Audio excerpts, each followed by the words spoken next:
Hello, ladies and gentlemen. This is the Victor Davis Hanson Show. I'm Jack Fowler, the host. I think I'm the host. But the star, you're not here for the host. You're here for the star, the namesake, Victor Davis Hanson, who is the Martin and Ely Anderson Senior Fellow at the Hoover Institution and the Wayne and Marsha Buskey Distinguished Fellow in History at Hillsdale College. He's a best-selling author. He is a military historian, a classicist. He has a website, The Blade of Perseus. Its address is victorhanson.com. I will tell you why later in the show. You should be subscribing. Victor has talked a lot the last couple of episodes, of course, about the fires in California with the great Sammy Wink, but we still have much more to discuss about that catastrophe, ongoing catastrophe, as we talk here on Saturday, January 11th. This particular episode will be up on the 14th. But we're going to begin today's episode talking about the verdict, the Judge Merchan's verdict, ruling against Donald Trump, some irony about Donald Trump, and then full-blown into the fires. And we're going to do all this when we come back from these important messages.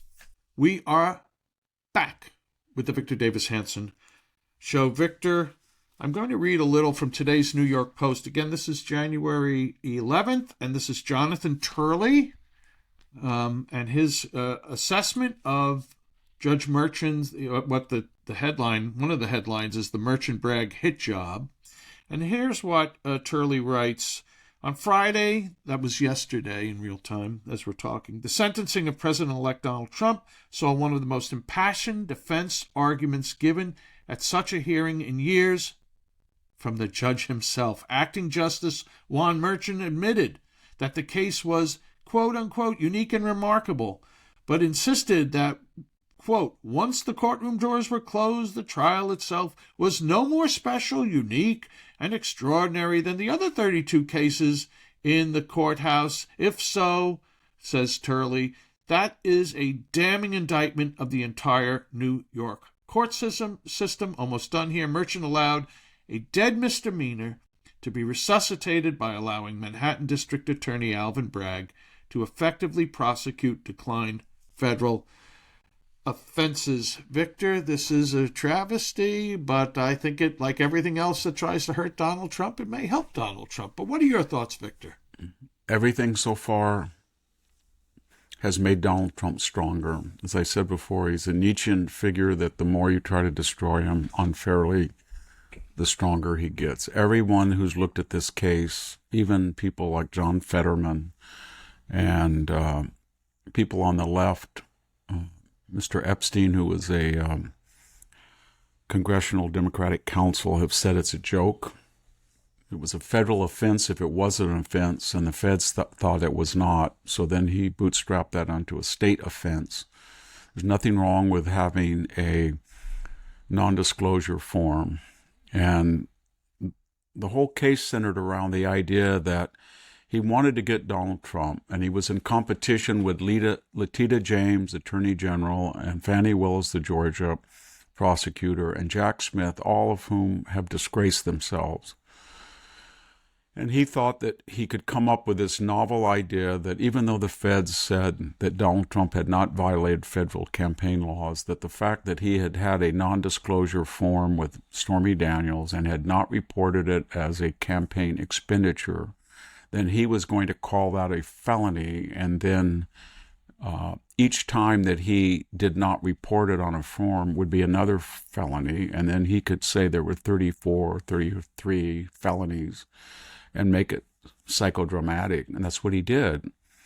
And he was biased, and we don't know what the jury count was. We were never told exactly what each jury deliberations verdict was.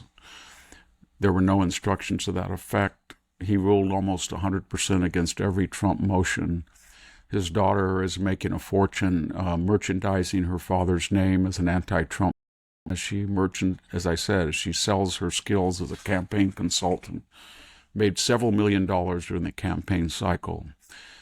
I was surprised. I guess Comey Barrett and Roberts decided to join the left-wing majority and let the sentencing continue. They were not worried that the whole thing was a joke and that the purpose of it was to say that Donald Trump is the first president to be a convicted felon, and that's what they got.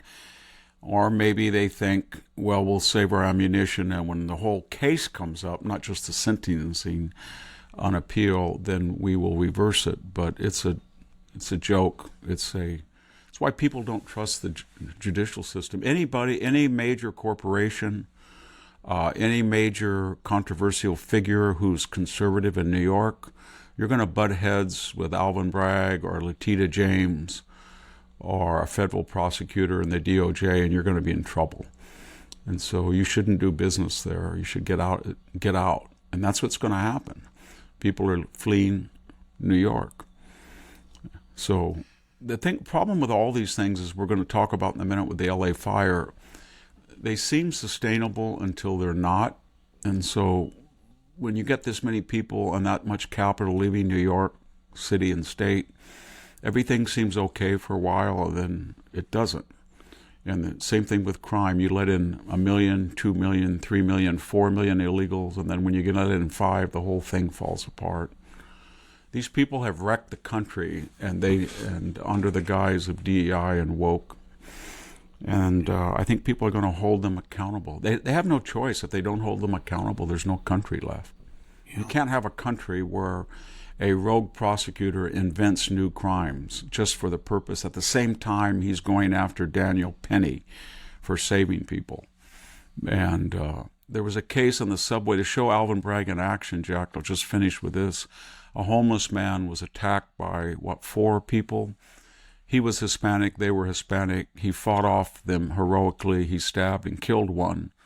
And Alvin Bragg, I guess it was in Queens, so it was the Queens prosecutor, but they chose not to indict him, which was good. But why did they go after Daniel Penny? Because he didn't try to kill the person, just like that person didn't try to kill the person. But that person killed his assailant, and Daniel Penny, even more nobly, was trying to stop people from being assailed other than himself. And so this is what's going. They make a desert and they call it justice, and everybody's getting tired of it. I think there's a collective. I don't know what it is, but there's really an anger at this whole diversity, equity, inclusion thing. And there was a subtext here that we can't talk about in polite conversation, but Fannie Willis played the race card, as you know, with Nathan Wade and said, it's all about going after a black woman. Letitia James played the race card and said the same thing and campaigned to get Donald Trump. And Alvin Bragg played the race card. And they all thought that they would resonate with the white and liberal community who helped them. But there was a racial angle that they thought that the meme that Donald Trump was a racist played into what they thought would give them national publicity and influence. And the irony, of course, is African Americans voted for Donald Trump at a higher rate than any other Republican in memory.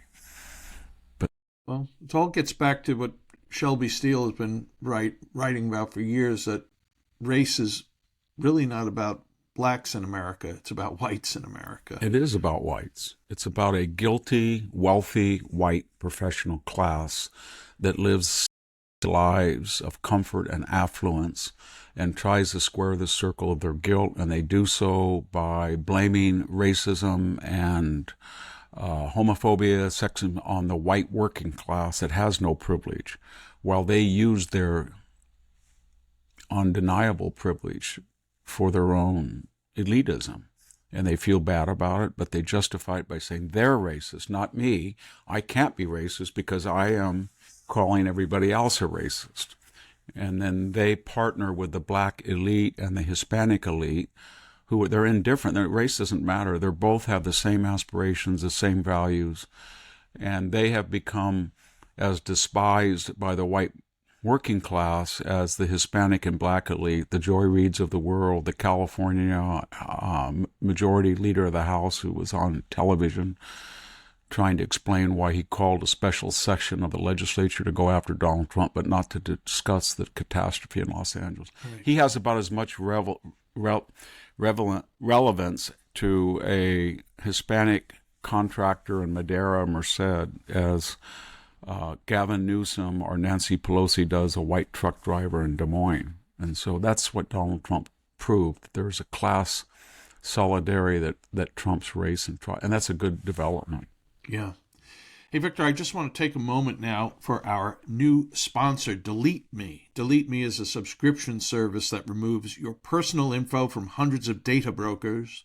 Delete Me isn't just a one-time service. Delete Me is always working for you, constantly monitoring and removing the personal information you don't want on the internet. Delete Me sends you regular, personalized privacy reports showing what info they found, where they found it, and what they removed.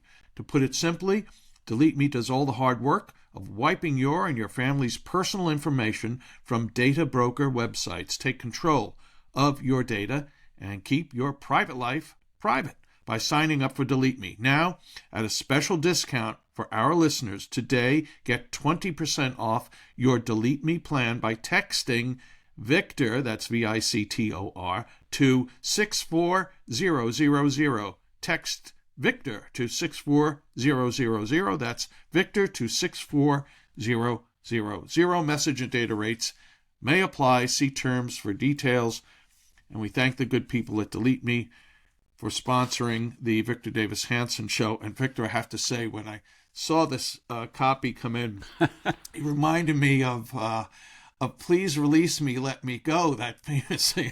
I wanted to sing it. I'm not going to sing it. And then I thought, that's a great country song. And then I remembered it was sung by Engelbert Humperdinck, of all people. So I need to get that. It's not a day that goes past where I am spraying weeds or I'm driving and I get this call. Yeah. And it says, oh, by the way, you wrote something and I disagree with it. And said, excuse me, who are you? I don't know. I got your number on the internet and I'm really angry at you and don't hang up on me. And I said, I don't do that to other people. I've never called a person I didn't know in my entire life and then railed about them. But I have at least 2 or 3 of those a day. That's crazy. Gosh, I know. So I'm going to sign up. Yeah. The life of a California raisin farmer, ex-Fresno State professor. Who's dodging embers, burning embers. Victor, you wanted to talk about Trump and irony. Ironia. It's a Greek word from Sophocles, made it famous in his 7 plays. Irony. We all know what irony is. It's a message that it's a reality that exposes the opposite of what the rhetoric is, or the rhetoric is used to convey a message that's far more important, or there's elements of karma as well. One person does something, but it's ironic that the opposite is the result. I think everybody talks about Donald Trump. He shouldn't be talking about the Panama president is right wing. We're embarrassing him. All of bipartisan establishment angry at Trump. Greenland, he doesn't understand. They don't understand irony, and you saw it with the nominations. It was ironic that he's just said to himself, anybody who is qualified in these particular slots who suffered, I'm going to favor. So Kash Patel, the FBI, went out. Now it's ironic he's going to run it. Tulsi Gabbard, maybe, I hope, gets confirmed. They put her on a watch list. Jay Bhattacharya, they went after him. The NIH. Pete Hegseth, he wrote a book, The Pentagon Hated It. He'll run the Pentagon. You get the impression. So the same thing with these trolling things. The left has canonized the idea that you change names. As I said once, I came to my office in Junipero Serra Plaza at Stanford, where I work, was changed. The Woodrow Wilson School is changed. The Bolt Hall is changed. The Earl Warren Center is changed. So Trump comes along and says, well, we're in the age of change. I think I'm going to change the Gulf of Mexico to the Gulf of America. And then they go, you can't do that. That's imperialistic. And then you start to look at his irony and you think, wow, there's 1,700 miles of coastline that America has on the Gulf, and there's 1,700 miles on Mexico. And since we changed things, they've had 400 years of their share. They can keep going on. Everybody in Mexico keep using Gulf of Mexico, but we in the Western world are going to start using Gulf of America. And that got them so angry. But then it was also ironic because Scheinbaum started producing maps, of Mexico's borders up near Montana or something. And then you want to say, well, why don't you get in a fight with Donald Trump and put your $63 billion in remittances in where your mouth is? Or your 12 million people who are going to come back pretty soon. So it was ironic. And then with Greenland, he brings up the whole Greenland thing, and then Denmark gets angry, and then he starts to leak, his people starts to leak. Well, wait a minute. New York is closer to Greenland than is Copenhagen. Where is Greenland? I think last time I looked at the map, it's a North American territory. It's not European. And you little 4 million person country are colonizing you and EU. You're an imperial power, and you're trying to control this native indigenous people with this vast expanse as if you're, I don't know, 16th century Britain, and you're trying to control the whole a continental-sized country that's not even in your continent, where the Americans are just trying to help and let them be autonomous and help them with aid and defend themselves and help the West. And the same fighting thing, colonialism. Same thing with Panama. Oh, you object to Yankees coming in and trying to make you honor and agree, but then you invite in the most imperialistic colonial people in the world, the communist Chinese, and you do it unlike us to make a lot of money. We don't want any money. We just want our ships not to be put in second place or to pay more than other ships or to make sure our military can get through. So, that's what he does. In Canada, it was ironic because 51 states, and he just says, well, your Trudeau, he weighed in at the election, and he said that Harris should have won as the first black woman. It'd been wonderful if I lost. And you have an open border. You don't defend it. But it's kind of ironic because you're under the U.S. nuclear umbrella, and you rely on American defense, and you rely on a border in which we don't send our illegal aliens into your country. We don't send drugs into your country. And you're kind of hypocritical. Maybe we should you stay Canada, we'll stay America. You get your own military. You have your own economy, and of course that's not what they want. So every time he starts these discussions, they call it trolling, but the more deeply you uncover the layers of arguments, it's ironic. And the people who are blasting him then become hypocritical. And same thing he did with the Republicans. Oh, I don't know if I can vote for Pete Hegseth. I don't know if I can vote for. Well, you voted for Pete Buttigieg and you voted for Mayorkas. That didn't bother you as a Republican senator, did it? So he knows what he's doing. You have to go up to a point and then you have to stop, though. Because Trudeau is out and the left will be out and a pro-American government will be in Canada. And we will do it a lot of favors by buying their oil and building Keystone, I hope. So you don't want to alienate that Canadians. Guy, the presumptive next head of the government there seems like a real cool cat. Yeah, he does. Mr. Apple Eater. Yeah, it'd be a great North America tag team. Hey, Victor, by the way, I was thinking about irony in movies, and for whatever reason I thought of Clint Eastwood and Hang 'em High, which of course, they try to kill him, and then they all end up getting killed. They tried to hang him, and he hanged them. Yeah, so I love that movie. Terrific. Ed Begley, Bruce Stern, others. Inger Stevens was in that.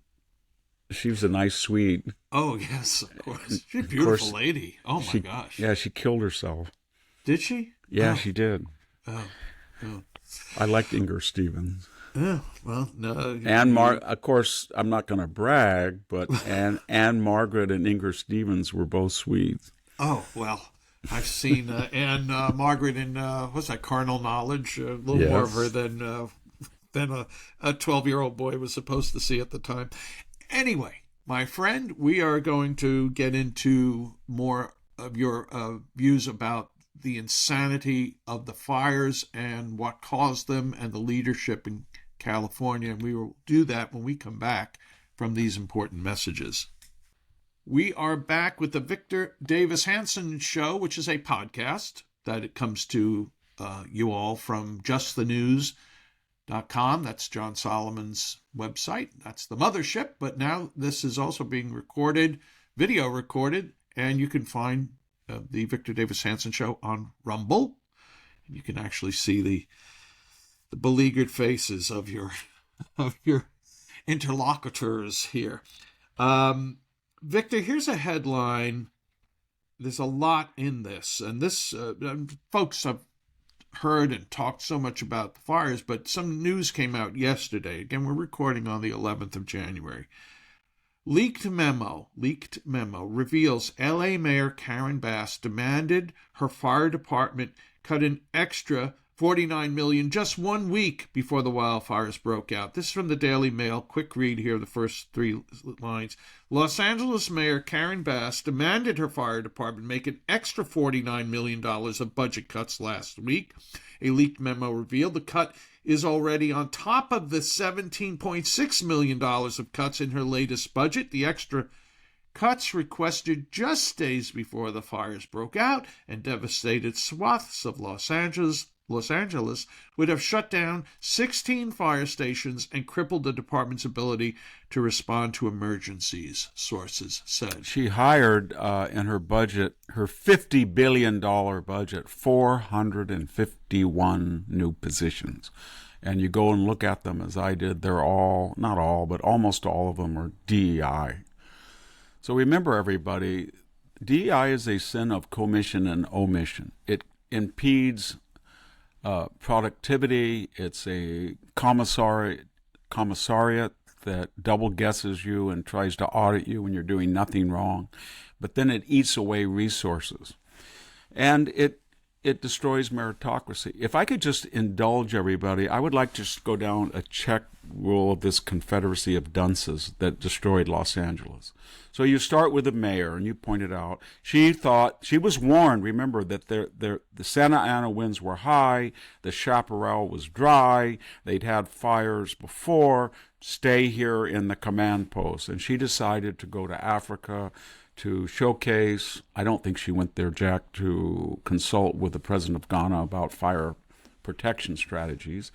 I guess it was DEI. It's sort of like if I was the mayor of Los Angeles at this point, I'd go to Sweden to see my roots. She thought it would resonate. And then she really didn't come back quickly. And she was confronted at the airport, and she got an honest reporter because he wasn't an American. So he said, other Americans are corrupt. So he said, why did you leave? And are you ashamed? She just looked there stone-faced, comes back, and then gets in there and she tells the reporter to shut up. And she doesn't have a clue. So as these fires are going on, the city is releasing false alarm after false alarm about mass evacuations. So the whole city now is paranoid, as they should be. They start to evacuate. No, you don't have to. No, and so they have no trust in the government. And then people start things she did, and this is one of them. And then in 2018, when they had a similar fire, and remember, there's 200,000 homeless people. Greater Los Angeles, Jack, is 18 million people, the sprawl. So there are people all over here on hillsides at night in the winter who are lighting fires. They caught one, as Mel Gibson mentioned, and other people have mentioned, and they usually let them out, but there's a high likelihood that some people, to keep warm, are lighting fires, and this took off. But in 2018, somebody mentioned that, said, don't dare blame the homeless. This from the ex-Castroite who used to have her hejiras as she went to Havana to meet the good man himself, the mass-murdering Fidel, head of the Black Caucus in Congress. Yeah. So then you look at her appointments. So she looks at the water and power utilities czar, and she says, well, we've had a little problem with our appointments. The prior guy is now in federal prison for bribery. So we had another person who then quit. So I'm going to get the first Latina. So they got Miss Quinones. And they said, to get a quality person like that, we've got to double the salary to $750,000. We got to pay this brilliant person who we know what PG&E is like. PG&E is bankrupt. She was at PG&E. So they paid her $2,000 a day to come over here. And the city burns. And she says, we have a 3 million gallon tank, and it's down. That's what happened. Well, you don't really care how many gallons are in the tanks. You should know how many gallons it takes to put out a fire. Maybe you should have had 10 million, 20 million, 30 million. Oh, you did. You had a 117 million gallon reservoir at the top of the city, and it's fire season. It's still the late fall, early winter. It's dry. There's Santa Ana winds. And so surely you, head of the brilliant person from PG&E who's getting $2,000 a day to shake up the system because your predecessor is in federal prison, is empty, under repair. So what would it matter if you had 3 million gallons or not when you needed 100 million and there's 117 million reservoir sitting there that could have saved these people's dreams and livelihoods, and it's empty? Okay, so then we go to the vice mayor. She's in Ghana. So we have Mr. Brian Williams, her DEI-appointed deputy mayor for safety. So she's in Ghana, so everybody goes, well, Brian Williams is here. Oh, no, he's not. He's under suspicion. He's under suspicion. He phoned in a bomb threat to the city council. So poor Mr. Deputy Mayor for Safety is not on the job. So then we go to the fire chief. Well, we know from Miss Crowley has talked. She keeps saying, I've had all these jobs. Well, they were mostly in paramedic jobs. And when she does talk the last 2 years about her tenure, it's always that I brought in 70% DEI. And now she's under the gun because she cannot speak about herself the last 2 years in terms of anything other than I'm the first LGBTQ woman fire chief. She didn't complain that we knew. She never went to the press and said she was going to cut 45 million. She did cut 17. And now they're starting to blame her. So then she blames the mayor. And then she says, I love this. Well, our job starts with the hydrant when the water comes out. So we were all there, and it's true, we were there to put out the fire, but there was no water. That's not my concern. It is your concern. You should have had all of your fire marshals every single day going through the whole city, checking those.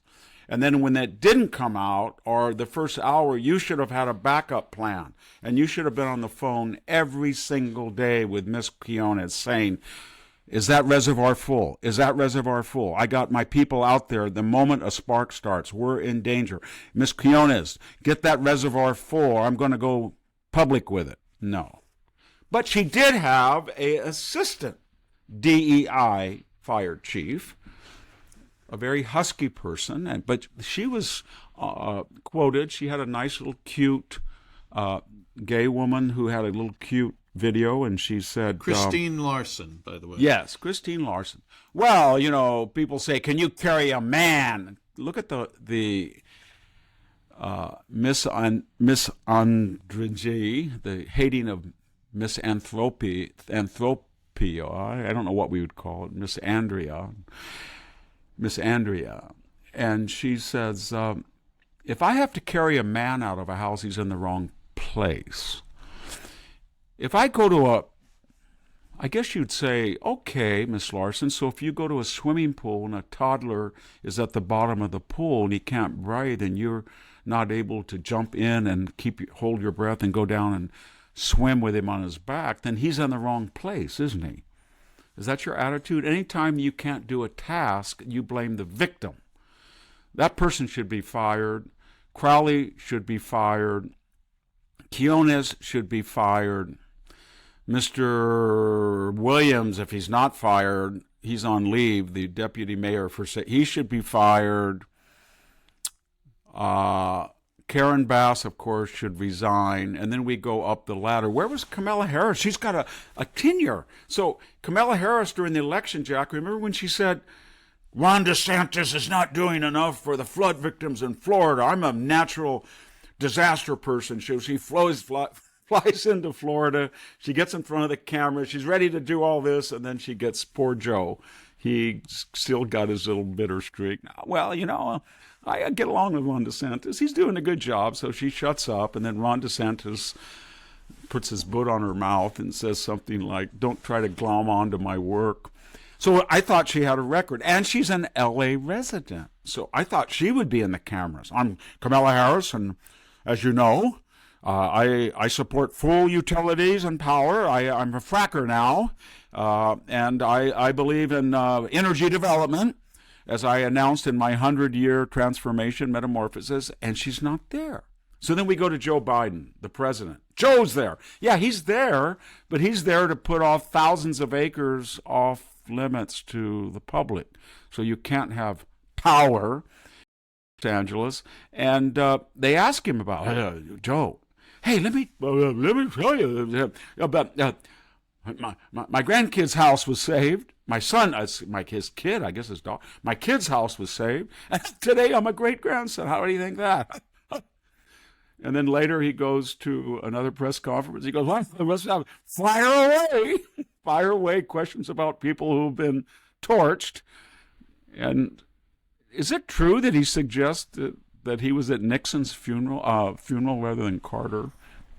Somebody called me up. I have to check that. Somebody said that he had said that he thought he was at Nixon. Anyway, don't quote me on that. Then we had Nixon. So then we come to the piece de resistance with our our governor. So Mel Gibson's the other day said, what should the governor have done? Mel said, use less hair grease. So he flies in, and he always flies in with his Abercrombie and Fitch vest, kind of like, I don't have one on, but kind of a nice vest. He's got his hair slicked back, kind of like that David Muir guy that had his coat pinned up. He looks the same. He's got it slicked back. And unfortunately, a woman runs up to him and gets through security, and he said, I don't know, I'm just calling the president. But of course, he's not calling the president. And she starts to yell at him. And what does he say about the hydrants? Well, it's a local matter. It's a local matter. Do you mean, Gavin, that there's natural springs in Los Angeles of water? So Los Angeles gets, I think, 15% of its water from wells. They get it from the Owens Valley, state problem, the Colorado River, state problem, and the aqueduct and the penstocks that are pumped over the Grapevine, state problem.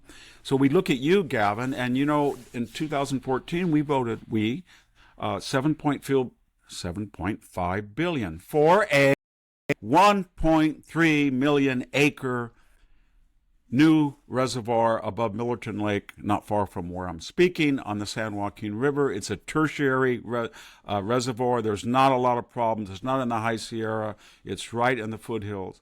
1.3 is what we were supposed to do.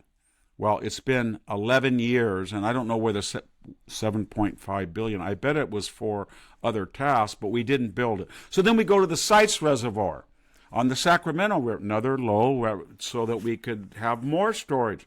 1.5 million.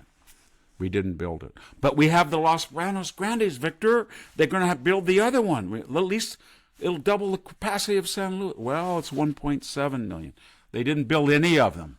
So they said, we don't need 5 million acre feet of storage to put in your stupid aqueduct and pump it over to L.A. so you have a lot of water. And then it got a little worse, Jack, because they're letting out 90%. Then when you don't build reservoirs and you have wet, plentiful years, you say, I don't have anywhere to put it.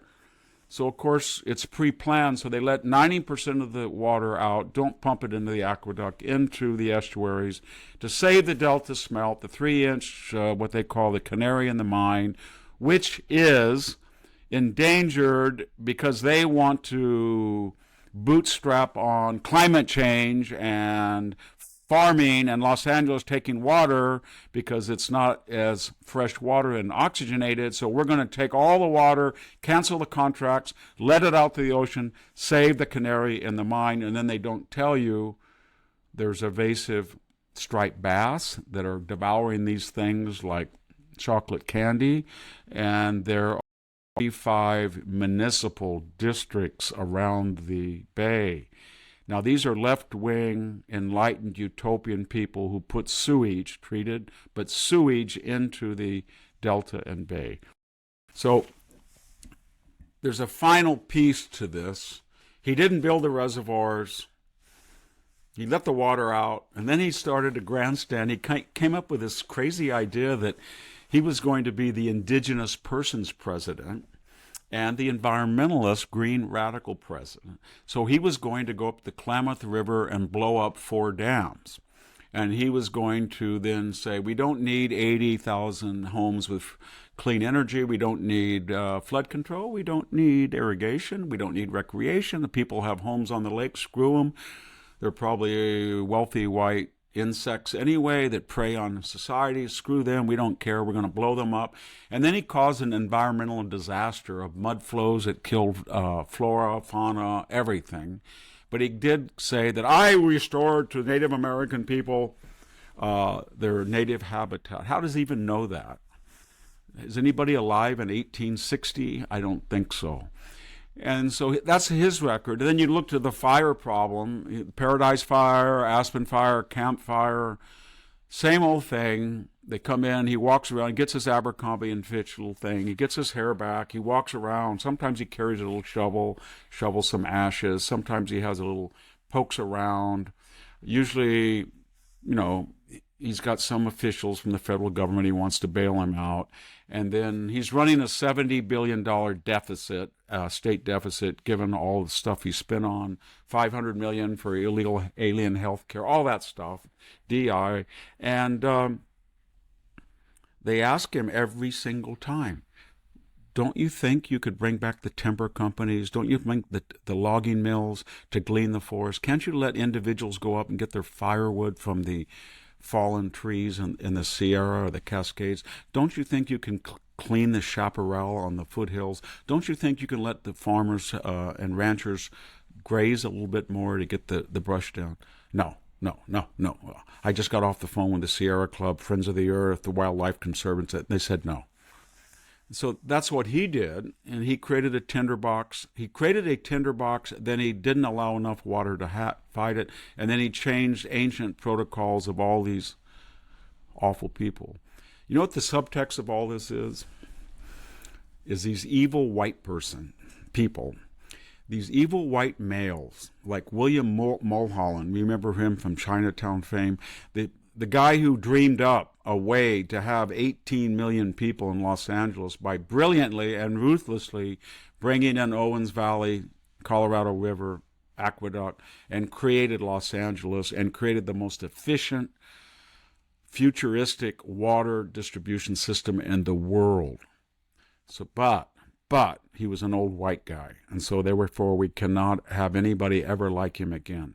Or the architects of the California Water Project in the Central Valley who figured out in the 1930s, 40s, 50s, and 60s how to transfer 2/3 of the state's water to where only 1/3 is found, but 2/3 of the population are found, in the greatest distribution of water in the world and the highest lift of any pipeline in the world over the Grapevine. Those evil white people did that. And then we go to the most sophisticated highway system by 1960 in the world, the California Freeway System, 101, 99, all these things. We added I-5 in the 70s, and it was all the work of these awful white men. And then we had these great universities. No, we didn't, Victor. You think Caltech and USC and UCLA and Stanford in 1950s and 60s that really got going, became world-class universities. They were not great universities. You're mistaken. you're suffering from false conscience. Just because you went to Stanford, the UC system, you think they were good. They were racist, they were sexist, they were transphobic, they were homophobic, they were mediocre. But when we came, we took your legacy and we stripped off these racist names, Bolt Hall, Earl Warren, we got them all done. And we created these great universities, and they're turning out people like the Karen Basses and, the Miss Kionas, these brilliant people that are running the infrastructure that they inherited, but they did not add to, not one iota do they add to it. But they're correcting the endemic embedded sexism and racism, protect within it. And that's where we are.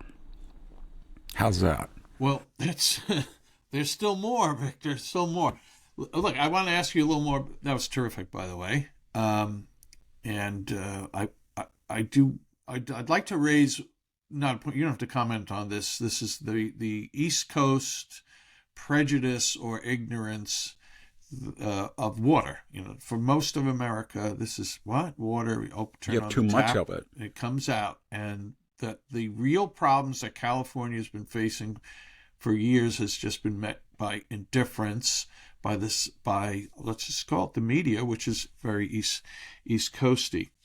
Now, I just wanted to say that for the record. And I think myself. Well, I grew up a little different, Jack. I grew up in the 50s and 60s with a grandfather that I had to irrigate with every summer. As we walked by, here's the vocabulary he used. 6-inch casing, 8-inch casing, 12-inch casing, 14-inch turbine, submersible pump, 1,000 gallons a minute, 1,800 gallons a minute, 600 gallons a minute, Pine Flat Dam, water, consolidated irrigation district, flow, 24 hours, 1 acre foot. That's all I heard. Water, water, water. Here, no, nothing. Water, mineral rights, none of these things. Yes, we live in a minds, desert. California's a desert. It's the top third of it is Oregon, and it's wet, and the bottom 2/3 is a desert. And somebody in the Sierra figured out how to take that water from the Sierra and the top third and make it paradise. And then we handed it over to the present, the most arrogant of all the generations, the most affluent, the most lucky in their inheritance. In about 30 years, they destroyed it. And they had the arrogance to say that they were morally and intellectually superior to the people who were dead, when they couldn't do anything. They can't even maintain it. They don't know how to maintain it. Well, and the it is also feeds much of the world, which is double down on the craziness.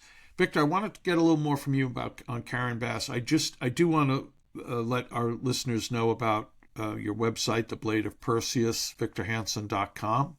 I want to recommend you visit it regularly, and you will find so much there. The links to Victor's weekly essays for American Greatness, his weekly syndicated columns. Victor writes 2 exclusive pieces every week for The Blade of Perseus, links to these podcasts and to their archives and to Victor's books. And I'm assuming soon we'll have links to the Rumble videos of these podcasts. And Victor does videos also exclusive for his website. Now he's doing videos for the Daily Signal 5 times a week. I don't know when you sleep, Victor. I got a letter about that. Dear Victor, are you aware of the word overexposure? Be careful. Familiarity breeds contempt. Yeah, well, that's everyone's entitled to their opinion. You should subscribe. It's $5 a month, discounted $50 for the full year. The Blade of Perseus, victorhanson.com. But I also should say on X. Victor also likes once a week. He writes his big post on X, and it's usually, not usually, always terrific stuff. So, Victor, one thing I wanted to, as we close out this segment on Karen Bass, you brought up, this is a Castro lover, that Venceremos, or however the hell you say it, brigade. That we shall overcome, we shall conquer.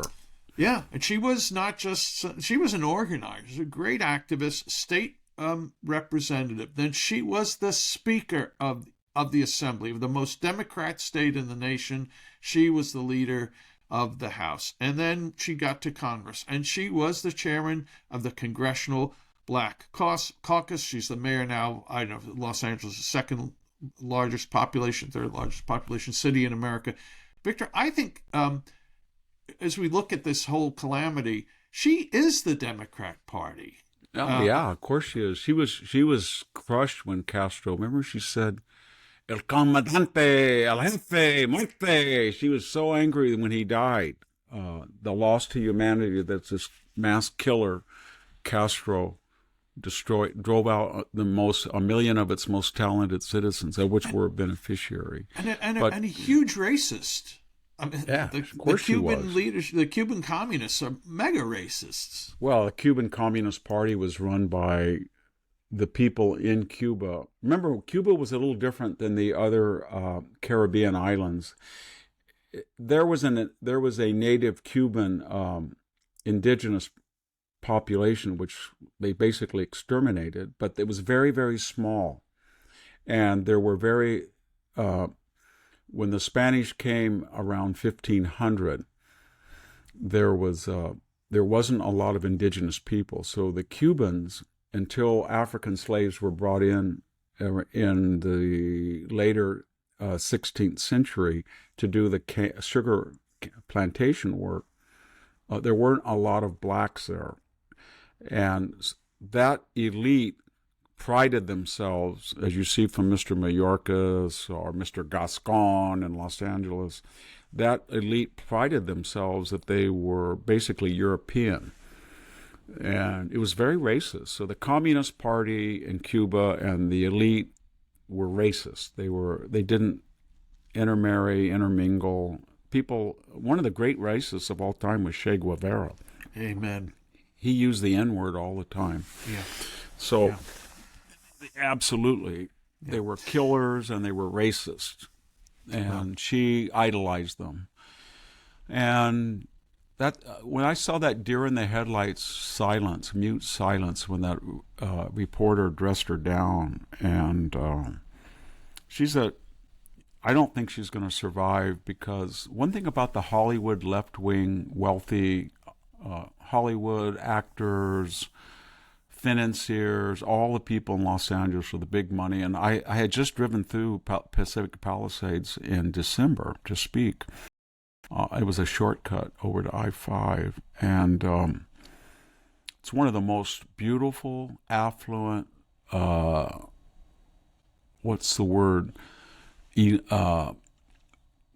tasteful, quiet, it's like Brentwood. The people there run the state, or and for you to burn them out and then to be callous, and then they're going to sit there and see their beautiful homes ruined, and the mayor tried to cut the fire, and if we had fire, she did cut the fire department. The fire department could have saved my home and my neighborhood and our school and our golf club. And they cut it, and the power and water czar, who's overpaid, did not allow us to have water, which then still could have saved us. And the fire chief was incompetent, didn't care there wasn't water, because she said it wasn't really her responsibility till it came out of the hydrant.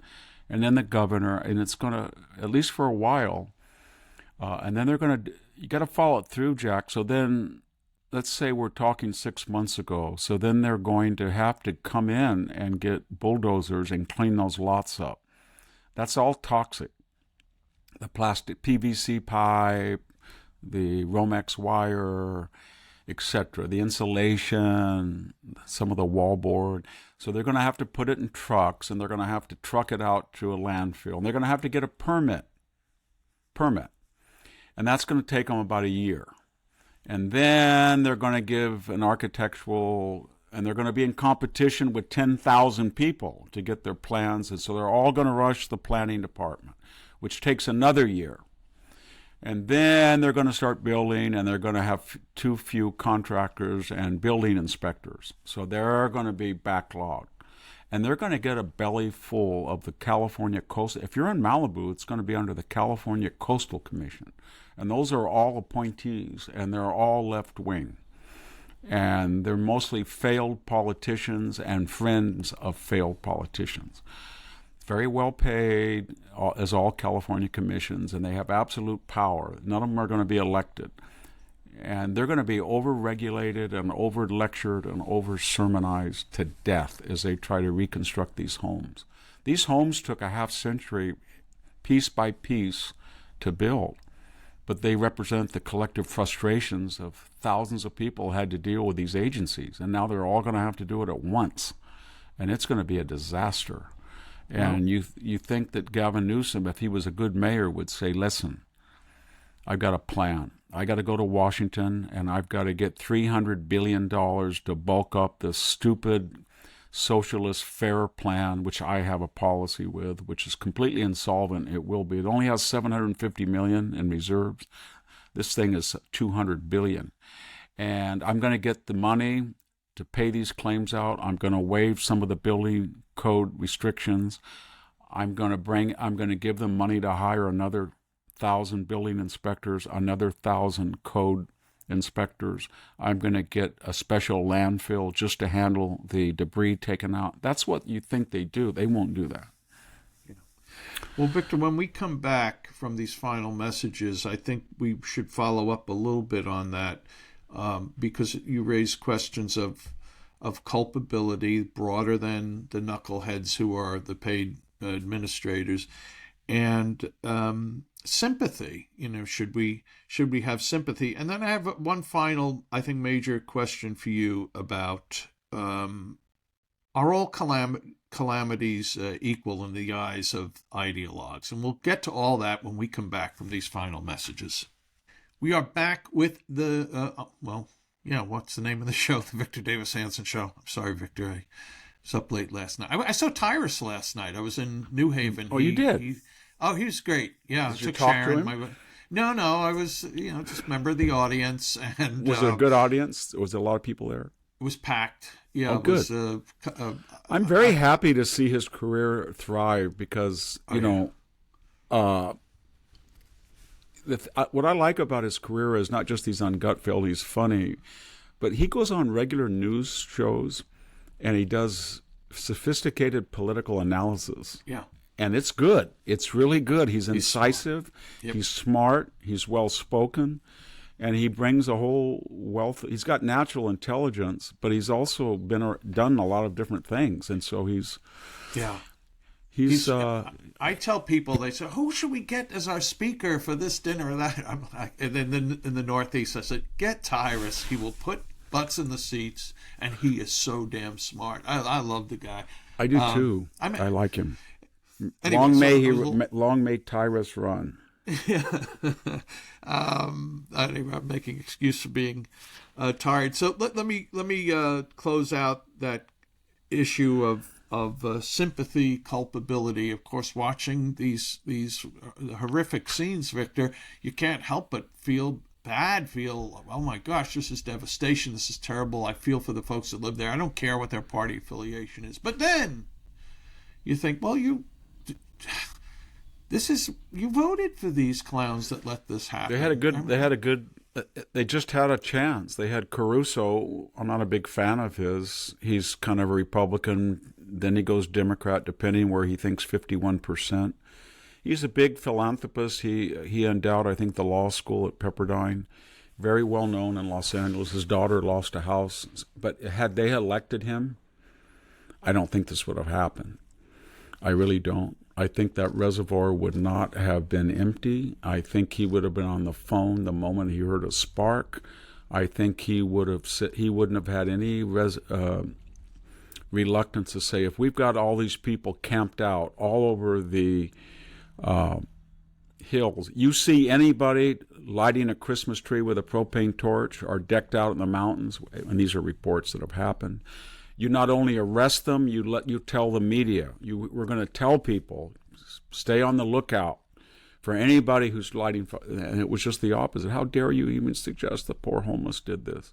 Yeah, he would have been a different. I should have, Jack, you reminded me, I should have included, I think his name was Mr. Ruiz. I think I should have included in this confederacy of dunces in our state. And I want to remind everybody, if you think I'm being unfair and it's everybody's problem. It's not. California is the only state that has the following. There is not one state office holder, not the governor, not the lieutenant governor, not the attorney general, not the controller, who is a Republican. There is only nine of 52 congressional seats who are Republican. That's about 17%. There is a supermajority of Democrats in the House, what we Assembly, and the state Senate. And of course, there's Gavin Newsom. We have the most left-wing state judiciary of any in the country, and we have the most left-wing federal appellate court anywhere in the world. And the San Francisco Chronicle and the Los Angeles Times, to the extent legacy media even matters, are left-wing. The daily news aggregators, the McClatchy newspapers, it's almost extinct now, but it was always left-wing. The aggregators, Apple News, Google News, Facebook, despite Mark Zuckerberg's 11th hour conversion, they're all left-wing. The universities are all left-wing. They're all on the coast. So this is a left-wing problem. And we had the Speaker of the Assembly have a little press conference. He must have been an idiot.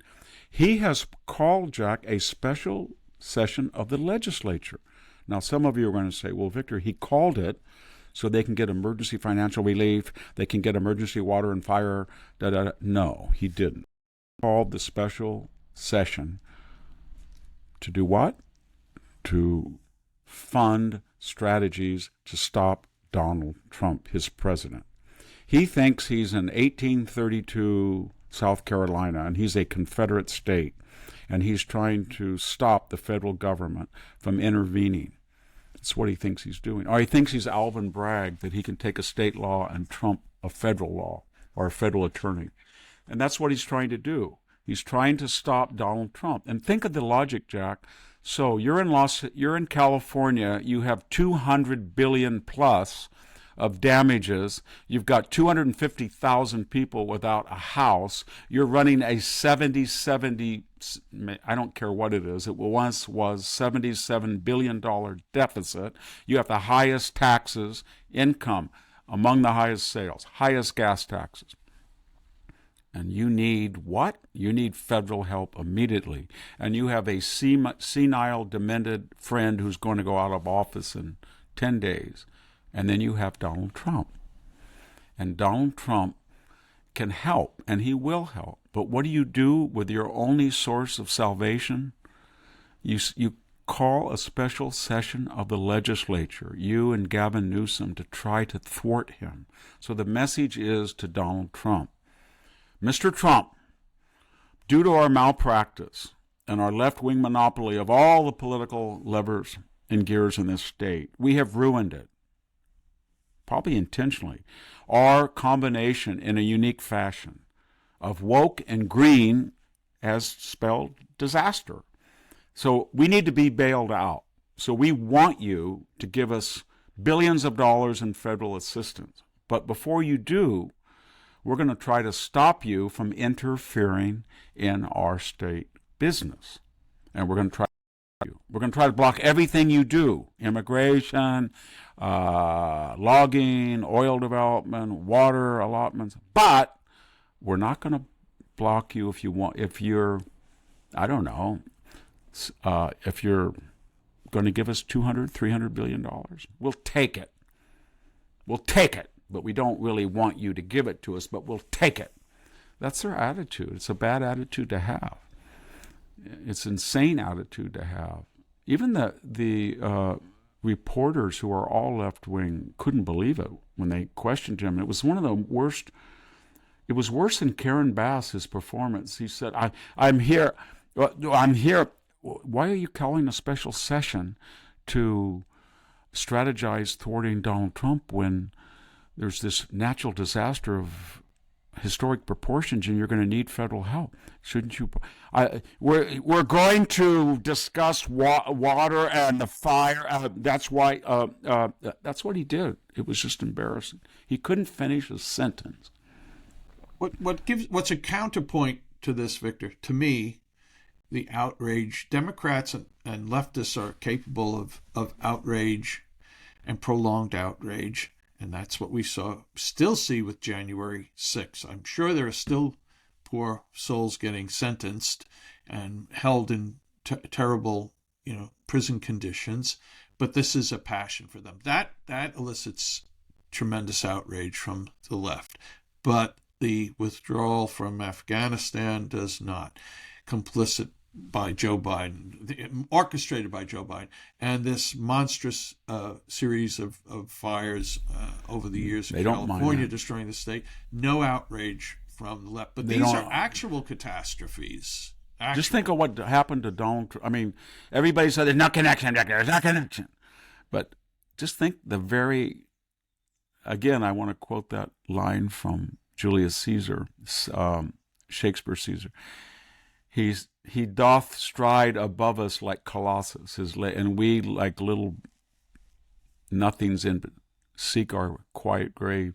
But the point I'm making is that just the idea there's going to be a different United States has shocked Canada, and that liberal coalition in Canada said, you know what, you idiot Trudeau, you have attacked Trump, you've celebrated Kamala Harris, he's coming in, and we don't want you anymore. Get the hell out, to excuse my language. And then in Syria, this is a good time to attack Assad, because he's not going to be propped up by Joe Biden's State Department or anybody, and they're going to be active. So let's go get him. And then Iran, Iran is terrified, and there's people protesting Iran. So just the idea that he's coming and he's going to bring normalcy back has got a lot of people frightened, and for good reason. And he's going to have to move, as I said, very quickly while they're licking their wounds. But this California thing is, if they had any sense, which they don't, they would say, Donald Trump, you're a builder. And one thing you like to do is build, and you build quickly and well. So would you come in here and give us a L.A. builder czar, a federal official? Would you appoint to oversee the entire disbursement of federal funds? Because we don't trust these people. We believe if you give us $300 million, billion, if you give us 300, they will hire DEI people, and they will hire radical green people, and they will squander it, just like they did all of the other monies from the state. Please don't do that. Give us a federal.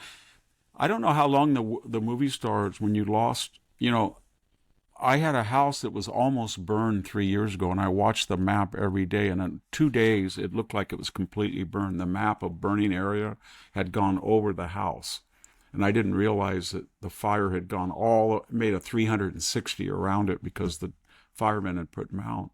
And then on this farm, we had a small house that was a repository of all of the family history. My father's war medals. He won the Davis medal. It's like the second medal, the Congressional Medal, and all of his World War II mementos. We had a 300-year Hanson Swedish Bible.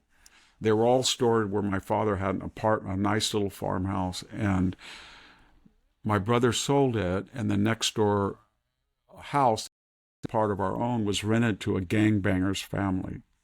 And the gangbanger got angry and used to throw rocks at the house. And I have a nephew who was living in the house, and he walked out. Nobody knows how it started, but the gangbanger had in the past thrown rocks at the house, and the gangbanger's family lived about 100 yards away on the same property.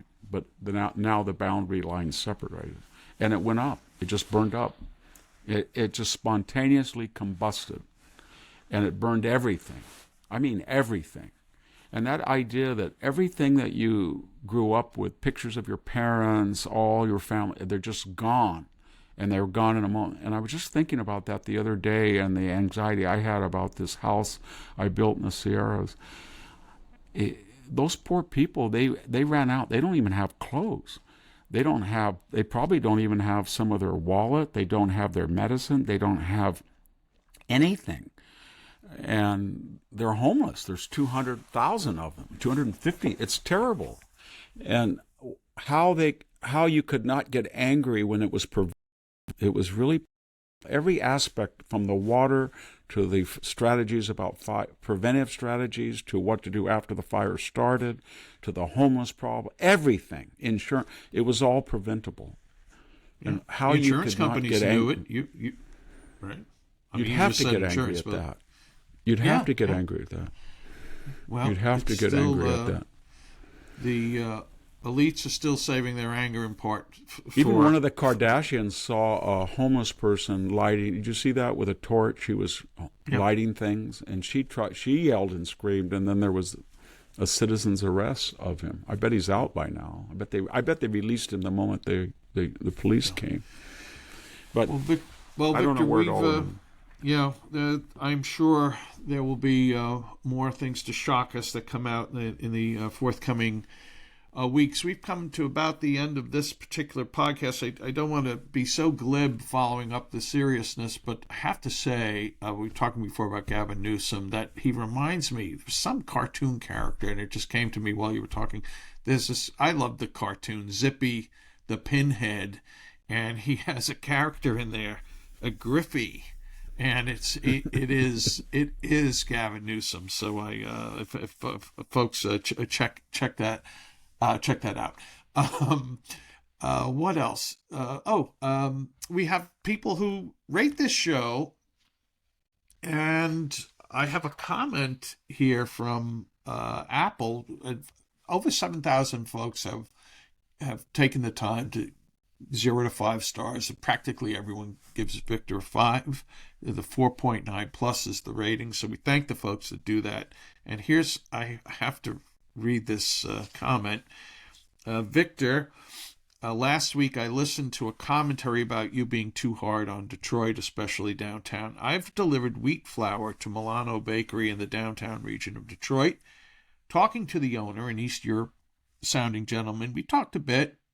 He told me that compared to 20 plus years ago, the area around the Milano Bakery, 25 years ago, was a dangerous area even during the day, but now it's been cleaned up and it's safer. Today he can leave keys in the ignition of his trucks and they're safe. But crime is still a problem. But leaving the bakery, I ran into rough-looking neighborhood and unsavory people hanging out. So in my observation, Detroit is not super safe. So anyway, thank you for taking the time to write that. But the guy's headline was, Detroit and you and Jack got beat up. So I only raise this not to be selfish, but now that we're on video and some comments that people said, because of my natural good looks and the Samsonite bags I carry under my eyes, of claiming I've gotten beaten up recently. And I don't think I've been punched in, 50 years or something to that effect. But regardless,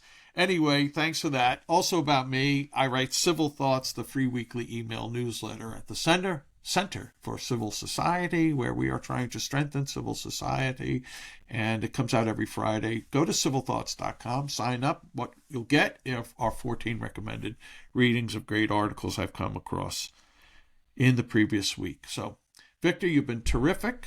I appreciate all the wisdom you shared, and folks, thanks for listening and watching, and we will be back again very soon with another episode of the Victor Davis Hanson Show. Bye-bye. Thank you very much, everyone.